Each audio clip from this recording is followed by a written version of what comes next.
Um, I'll give this reminder again in a little bit, but if you have any questions throughout this snack break, feel free to send them. If you look in the bottom right-hand corner, there's something that says questions, and you can send questions there, and that'll come to me, Lindy, and Brady, and we can get to them at the end. There's also a chat if you want to say anything there, but we'd be happy to answer any questions you might have. Um, Wait just one more minute. I see some people are it's trying to connect a couple people. But yeah, thank you all so much for joining us today for what we're transitioning away from using the term webinar and calling these snack breaks. So today we are going to be talking about Google Ads and why you might be getting clicks but not customers. And so today we have Lindy and Brady who are going to be leading us through this time of learning together. And like I said, if you have any questions, feel free to put them in the question box, or you can put anything in the chat, and I will get back to you in the chat, or we will have a Q&A at the end. So I'm going to kick it off to Lindy and Brady, and we'll get started. Thanks, Mary Beth. Yes, so we're here to talk about your Google Ads. And who am I? I'm Lindy Pfaffenbach. I'm the lead digital strategist here at Fungi. I've been with Fungi over 3 years, but in the digital marketing space, over 16 years, and just working with different platforms, working with lots of different types of businesses. That includes Google Ads, but also, Facebook and the websites, just the overall landscape of your digital marketing. So. And I'm Brady Tibbetts. I've been with Fungi since 2023, I believe, and been in the ad space for almost a decade now. So between the two of us, we've got about 25 years. Makes us sound old. But I'm the one that's in the weeds. So I'm in the back end, pulling the levers on the accounts. So the technical term for that is the paid search media buyer, the media buyer behind each one of the accounts that we manage. So worked with various businesses, budgets throughout the year or throughout my career. So yeah, excited to chat today. So I'm sure you can relate. If you can, you're already spending money in your Google Ads. And this is a problem we see often, is that clicks are coming in. They're getting page views, there's time on site, people are there, but the phone isn't ringing. Maybe the form fills aren't getting paid out, the purchases aren't being made. And so that's what we're going to deconstruct today, is like, what is the disconnect that's actually happening with your ads, your keywords, your landing pages, and what can we help to do that? So that's what we're looking to dive into. Yes, there's some common things when we, that we see when we have a business come to us and be like, hey, we're not sure what's going on. We're getting traffic, but we're not quite seeing, the return, or we're not quite seeing the customers come through the door. So today we're going to walk through 3 main things that are just very, very common when you first take over an account or audit an account to see what's going on. So, yeah. So we're looking at 3 things where the disconnect happens. We're calling these the pre-click, the during the click, and then the post-click. And pre-click, we're literally looking at your audience. Are they the right people that you're attracting? Are they even in your audience? The during the click is the messaging, the correct messaging, and that's in the ad and on your page. But then also, is your page the correct one? So after someone clicks and they're with you. So for each one of these, we're going to look at an example and then a short action item you can do back at your desk and to help identify your main disconnect. We'll start with reason number 1 is that pre-click. So what happens is that you're attracting the wrong people. And I'm going to have Brady really talk you through what this looks like, because not every click is actually a potential customer. Yes. So I would say this is probably the most common one that I see. At least it's the front end. So a lot of people think what they are technically showing up for and bidding on is exactly what they're showing up for in terms of the keywords. So the pre-click is their keywords. What are we going to bid on? How are we going to match type them out? So walking through match types is there's exact match, there's phrase match, and there's broad match. Most of the time what we run is an exact or phrase match, which is meaning like they have to have the exact phrase that your keyword combination is, or they have to have the phrase in that keyword combination. So this is where a lot of people go wrong. So on the next slide here, I actually took a live example of what a keyword is at the top. So high-speed internet provider phrase match, which means somebody searching should have to see high-speed internet provider in that actual search. What actually is being bid out is what you see in your search terms. So your keywords and search terms are completely different. They're in a completely different section of Google, actually. But as you see at the bottom here, Xfinity Internet was actually close varianted out off of high-speed internet provider. And the reason for that is you see highlighted in yellow here is what's called close variant. So what close variant used to mean years ago was Google saying somebody that misspelled or somebody that added a plural version or anything Google deemed as close enough to what they were trying to search. Nowadays, it's a little bit different. And this is why search term sifting, and this is why what people think they're actually showing up on in terms of the keyword is not always exactly what they're showing up for, and why this is the main problem is people don't go through their search terms, they go through their keyword report. So as you can say, Xfinity Internet is a little bit different and should be in a competitive campaign, not a non-branded campaign versus high-speed internet provider. So it's very, very important, as you can see, that you're going in and including and excluding every week inside your search term report, not necessarily your keywords. Yeah. I was thinking about the other examples that we've had recently is where you have like a software company, and we see that if somebody is looking for maybe to learn more about a compliance or a new regulation, and while the software serves the purpose to support that, what the search a lot of times is what does it mean, or what is it? And then they're clicking on the ad and landing there, and we see those come up in these reports to us. So another thing to look for is like those people's intention is to learn, not to probably ever convert on your landing page. So that's another instance that we see this play out. So the search term report is very important, and it's something a good media buyer will constantly be looking at and doing for you. But I think it's not talked about enough. It's just not talked about, brought into the conversation, and it's become more important over the years. So use that.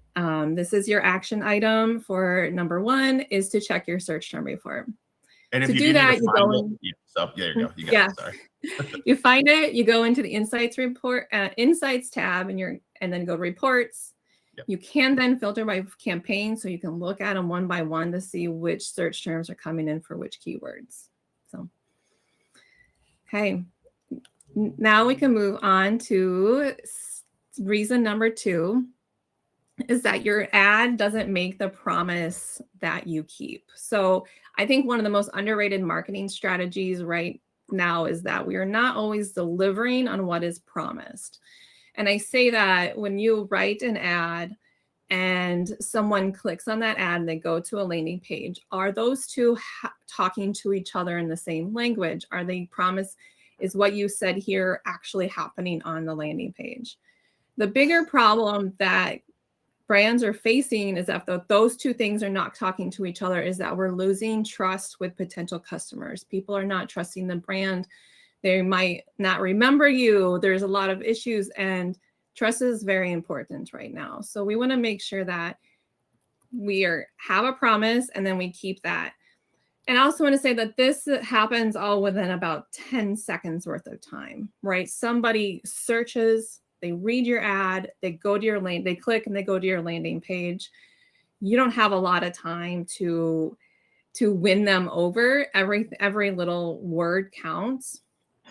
So from our example, I was doing some research on just like a law firm near me, and it pulled up this example because I thought it was, very targeted headline. While I'm not an 18-wheeler driver, I thought, well, this is interesting. Let's go see what the landing page is.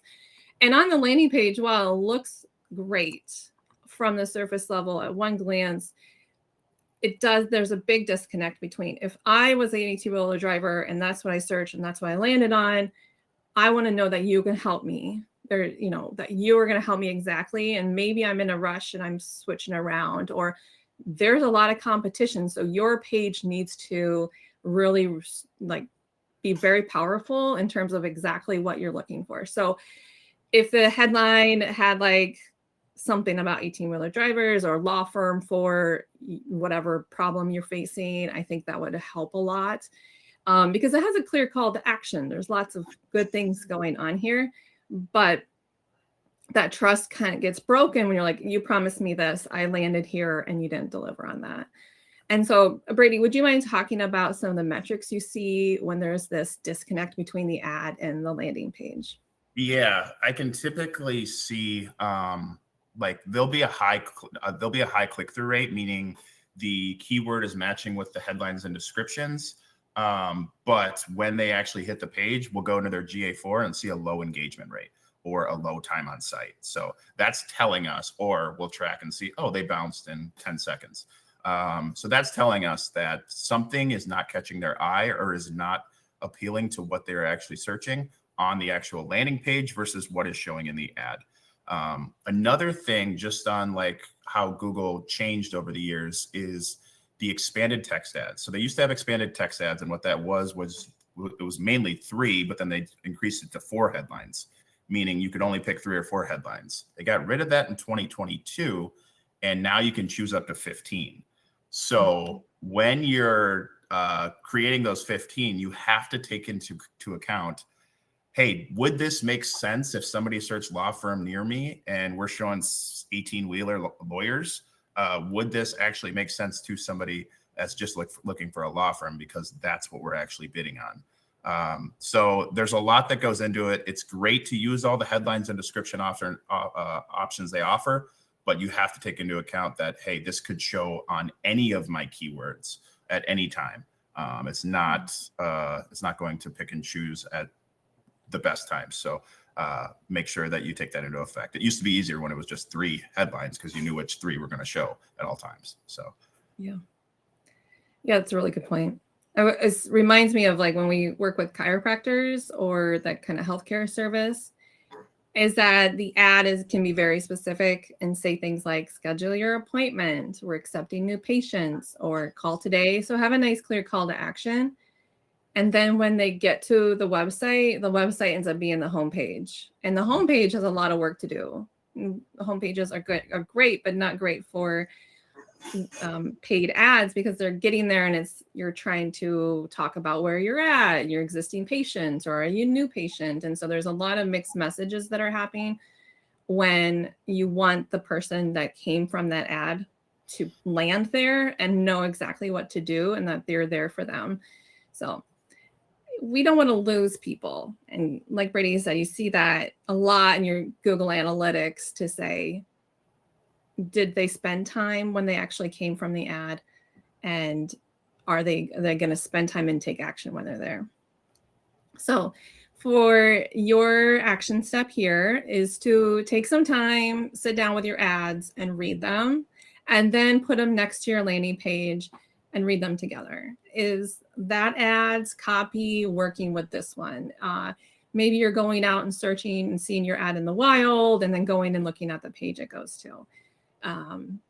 Does that show up within the first 5 seconds? Does that really resonate with somebody who's there? And another thing, you can have other people read them and do that connection with you to help you make sure, everything is looking great. So you can spend some time on this one. I think is a really good practice, and a good practice to do every once in a while, just every few months to make sure they're still aligning. Okay, we'll move on to reason number 3. And this is the after the click. And this is when a lot of times Brady comes to me and is like, let's look at the landing page. Let's go further and deeper into it. because the landing page is often losing somebody. And if the metrics are looking really great in ads, but they're just not getting conversions, this is a big one that we see. So people showed up, but something killed the momentum. And I like to think about your page as one job. It's to continue that conversation and get them to take action. So the ad started one thing and now we're here and let's finish it. And if it feels like a different conversation, people are going to leave. They're going to go back, hit the back button and click the next search result. Now, my example today is showing that I searched for wallpaper for my office. Thought it'd be fun to see what is out there. There's some wallpapers, can be very cool these days. And let's say, so I searched the right keywords. This came up and went to this landing page. The ad really caught my attention, but then it brought me to this page that really doesn't tell me anything about the actual wallpaper. It doesn't tell me where to buy it, what offer, like what colors and selections. There's no call to action. And I left both the desktop and the mobile views here because I think it's very important that you look at both of them and know which one and how they differ, because a lot of people are coming from the mobile, but some businesses, a lot of people are still coming from their desktop. So it's a beautiful page. It looks like a great brand. I just immediately didn't know what action am I to take. And I'm here to care about how you can help me find great wallpaper, not necessarily about who the brand is. So Brady, can you tell me a little bit about the numbers that show up when this happens? Yeah, this is another, probably the second most common, I would say, behind the keyword sifting and search term sifting is we'll go in, you'll see no conversions. You'll make sure their conversions are tracked properly, obviously. And then go through the search terms, go through the keywords and see high click-through rates on it, on the ads and the copy. And you'll be like, okay, so something's going on when they're hitting this site. Then we will actually dive in and see, okay, what's happening on the time on site? How long are they staying on the site? Is there something that they're not even getting below the fold on the actual page? And we'll use like tools like Hotjar to be able to see kind of where that click from that ad is hitting or clicking on the actual landing page, as well as, hey, this isn't really an ad problem. This is a landing page problem. We need clear call to actions that, call us today, schedule a quote, that are specific to what they're trying to offer. Right here on this page, there's no real call to action that they're trying to get. So paying for a click to this page that doesn't really have a clear call to action, and you don't want to overdo it. I know, Lindy, we mentioned that the other day, we don't want to overdo it with the call to actions, but you want to make them vibrant and stick out, whether that's a form fill above the fold or call us today here, and make sure all that's tracking. Yeah, we had an example a few weeks ago, you and I were looking at, that had, I think I ended up counting about 9 call to actions on it that were different from each other. And so, that's overwhelm, that's decision paralysis of just being like, what do I even do? Which one do they want? And so that also causes a lot of people that one we might even see higher time on site because they're kind of just trying to decide what to do, where to go. But then they're leaving and probably looking for something that's a little more clear. That's a good point too. Sometimes a high time on site is not always the best thing, to be honest, especially if your actual conversion rate or CTA action that they're taking isn't happening. That's not always the best. It's more of an informational search than, I guess you could say. So you want to meet in the middle, I would say. Yeah. Those are always good metrics to watch. So as we are looking for action item number 3 is, what do you want someone to do on your page? Like, sit down and really think about what is the one action you want them to do. Remember that the audience coming from search should have the high intention to looking for what you are offering them. So you want to offer the right kind of call to action to do that. And, is it easy to complete? Look at if you have a form, I would say there's probably a sweet spot, but it's always worth know to test. How many form fill options do you need them to fill in? What's required or not required? How easy is it for somebody to actually do? And you can also spend time, ask people around the office to take a look at it, ask people that are unfamiliar with your business. That could be a good starting point too, of just saying, can you look at this? Does it make sense to you? Do you know what to do next? So another one, Brady mentioned the tool Hotjar. That's a tool we often use. It is a heat map where it runs on your site. It tracks where people are moving their mouse, where they're clicking, where they're scrolling. And that can tell you a lot of information. Just what are the trends that are happening other than time on site. There is a free option you can use. And it's a great starting point to understand the behaviors that people are having on your page. Mm-hmm. Okay, well, that's our 3 main messages of just, are we hitting the right person, the right message of the right page? And really look at finding your weakest link and see where you can have everything. You don't have to fix everything at once, but look for one and then start there. Yeah, I think that's a good point, because a lot of the times, if you're not sure which one it is, start at the beginning. So start pre-click and then go into, during click and then post-click, because if you change your landing page up, but your search terms that you're actually bidding on are not relevant at all, it is not going to matter on the back end what kind of traffic you're, based off the traffic you're driving to that page. So I always recommend starting with the search terms, sifting through that report, reading your ad, making sure it makes sense. And then last step is visiting your landing page, checking it out, submitting test lead forms as well. Sometimes things get broken in WordPress plugins and things. So you'll know, within 10 minutes of doing those 3 things that we talked about today, oh, this makes sense. This is off. This isn't what we do type thing. So, yeah. Well, thank you everyone for being here, and Brady for your support today. Any questions that we have from everybody here? Excuse me. So we did. One of them was, I think this is more for Brady. How often should someone be checking their search term report?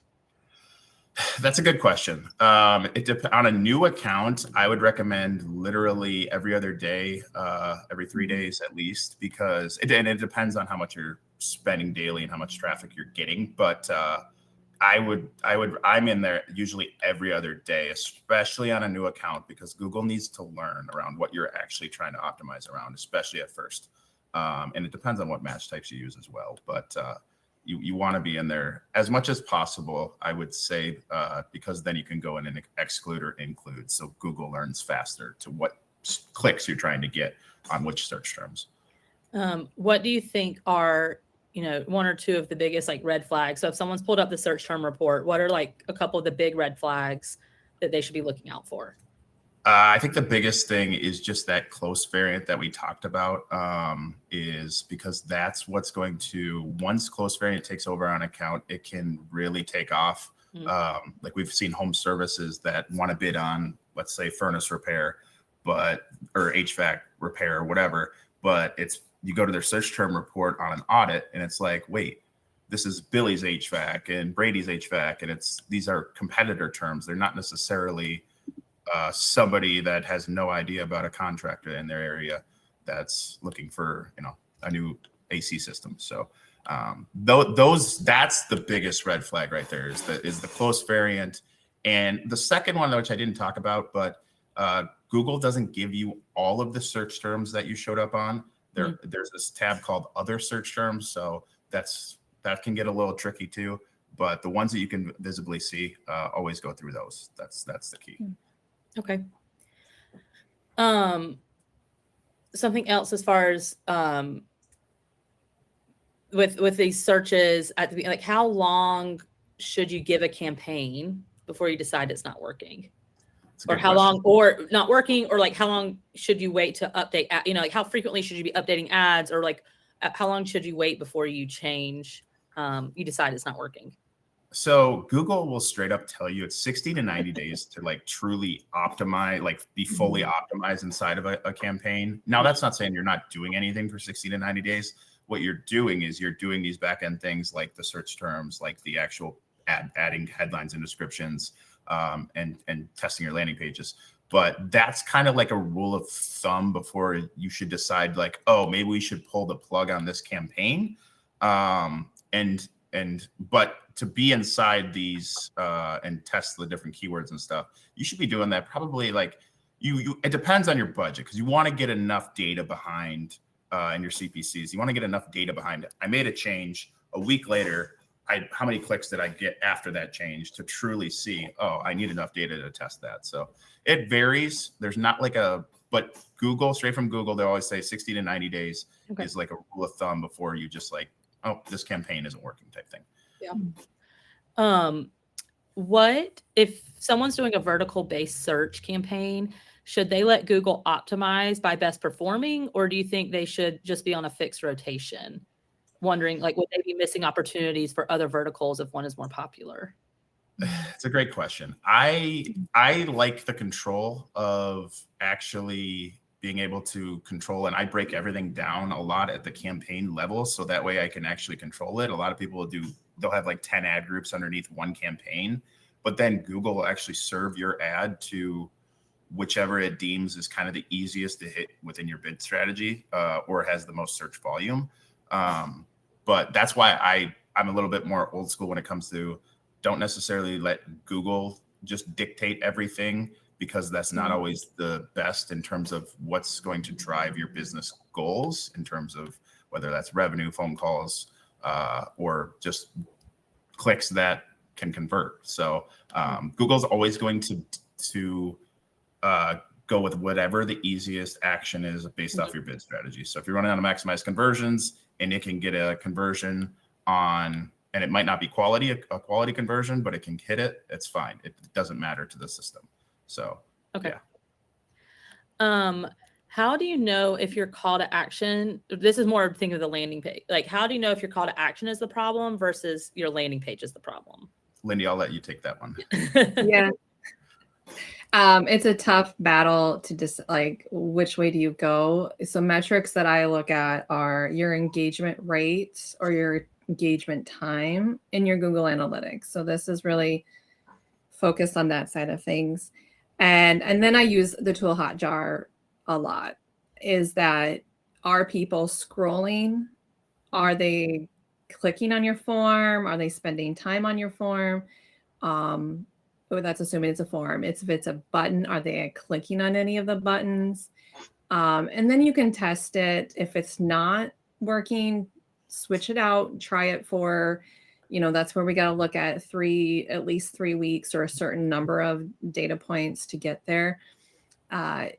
And then it's a game of just, I wouldn't say it's a game of figuring out which one it is, but I like to use Hotjar and then watch those metrics and see just which signals are going to be move the needle. If it's going to be, okay, we actually saw their time on site go up, that means they're spending more time there. So maybe it was the copy, maybe they're reading it more.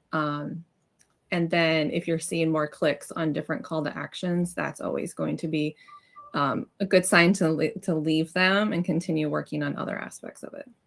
One thing about those tools too is it'll actually show like 50% of the people reach here, 75% of the people reach here. So where that drop off initially happens, sometimes I'll like to put like the call to action right above that drop off to see if we can try and get a conversion before they drop off as well. Whether that be like fill out a form here, but always have your CTA, some sort of CTA above the fold, meaning the first initial page that they drop on before they scroll down. Always try and have some sort of call to action for them to do. Yeah, that's exactly why we look at those pages. Like, I'll often push to putting that form or a button above the fold, and it doesn't. We need it there to get those people to stay engaged and make sure they're in the right space. So yeah.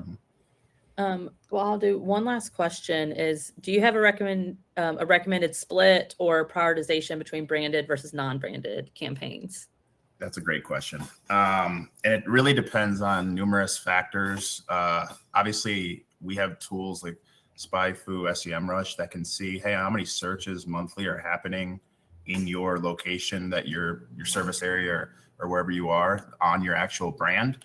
And it really depends on how many competitors or what your brand name is that would be close ranking out to others bidding on your name.